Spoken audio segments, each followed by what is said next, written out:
The only issue in this tutorial, and the thing I'm not going to be covering, is the S's. So for example, if it was 1 day, you wouldn't want this S suffix, you'd just want 1 day.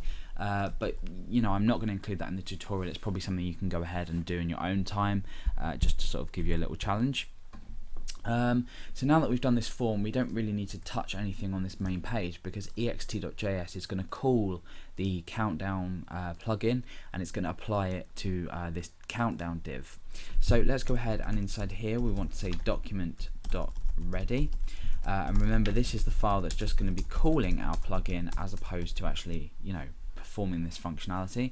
So document, and we're appending the ready handler. Once this is ready, we're going to run everything inside of here, and that is selecting our countdown div using the hash, because we're selecting by ID. We're going to say countdown dot and then countdown. Now countdown is the name of our plugin. For now, I'm not going to specify any options or callback function in here. We're going to do that at each stage of creating our plugin itself, so we'll leave that for just a moment. Now let's go over to countdown.jquery.js and actually start creating the plugin. Now notice that I've got this included here, and then I've got ext.js included here as well. Just make sure that this one here comes after jQuery, because obviously it needs to take advantage of jQuery. So let's go ahead and start to outline our function. If you've already looked at creating functions, this will be quite you'll be quite familiar with the code here, but what we're essentially saying is function in brackets entirely with the $sign here.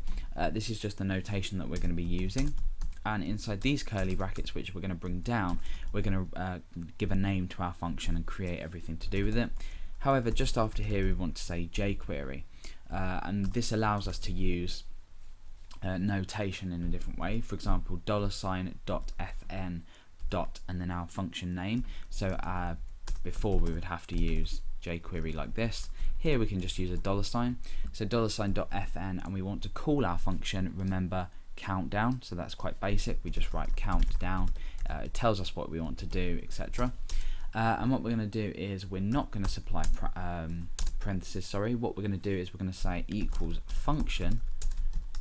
Now everything inside of here will be our plugin code. So at the moment, what I want to go ahead and do is just alert out working. Now what's going to happen is inside ext.js, because we're making use of this plugin, as long as we've declared everything properly, we'll just have an alert box come out. So let's refresh, and you can see that we've got the alert box working. So we know that our plugin declaration is working, and we can go ahead and start to write the rest of our code. Now the first thing we want to do is allow the user to give some options into this, and that option is specifying the date that they want to count down to. So we're going to be using date.parse, and this is going to take a string date and it's going to convert it into a timestamp. So for example, I could write the 10th of August 2011 at 12 o'clock and 30 seconds, just as an example. This would be a way that we could write out a date which would then be converted into a timestamp. So we want to allow the user to specify this date inside the plugin as we call it. So let's go ahead and just inside of here choose an options parameter. Now we want to go ahead and set a list of settings that we can merge with these options, and this will be an array of default values that we apply to each option that we allow our user to give.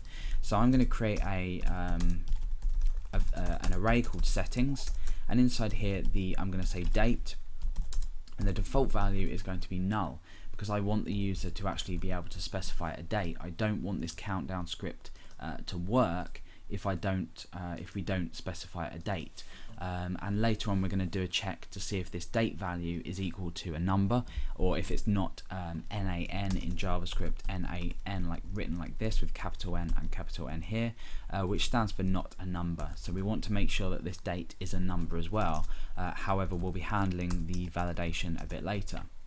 Okay, so now we want to extend these settings into our options, where essentially what we're doing is taking options from the user, and if they do exist, we are merging them with this here. So we'll essentially just be merging the date, this string here, into this value here. So date then equals the right setting. So we're going to say if options, has the user specified any options at all? So here. And I'm doing all this all in one line, but feel free to bring it down and indent it if you wish. I'll probably go ahead and do that just so it looks a bit better. Then we're going to say $, again using $, as opposed to jQuery, because this is how we set up our function. So $.extend, and we want to choose our array and then the options that we've passed in. So this is settings and options. So we've now extended our settings to our options, and we've merged the value here and replaced this null value here. So now what we can do is access our settings through that array. So down here I'm just going to go ahead and alert out settings, and because we're using an array we need square brackets, and I'm going to say date. So we're getting this value here that's been merged with the options that we passed through. Let's go ahead and refresh, and you can see that we have that string that string date there.